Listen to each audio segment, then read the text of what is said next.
Nahiri. Bhí fearmhachta a fearan na Gaorach an gnach an ihe sin.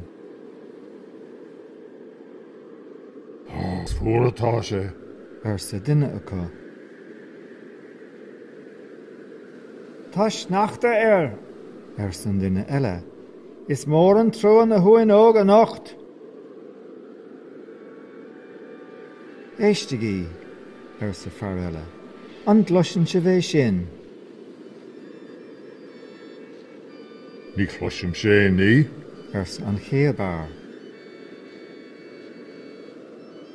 Ná mise. San dara fear. Cad a chluisean tusa.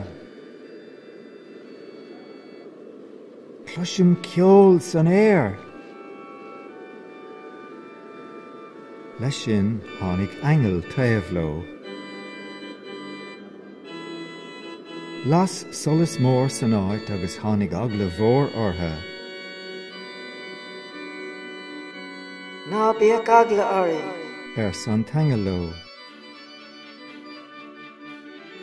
Or féach, tá deis céile gom díomh a chuir áthas mór an bobal ile.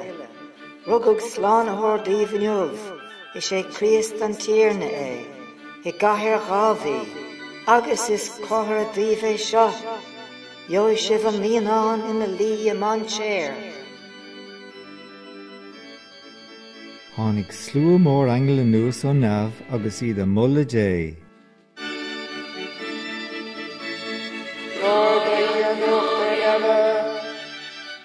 Agus sí a bhráinar talamh den lútar ar a bhuileach ní. Nuair a duimig na hangel uas na fleithis, dúirt na hirí lena chéile, téimi sé nán go bethel, agus feicimí seo ní seo a duine sin tír na dúing. Daire siad agus chuig siad go bethel. Fuair siad Muire agus Jósef agus an lena vísa ina lí sa bhain séir.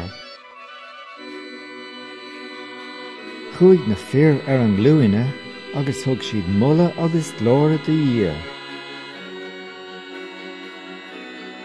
Féach nach don rí ná déan duine mór eile a thaispáin níos sa Christ féin an ihe sin, ach don na fearmhachta a bhí a fearan na Gaorach an gnop.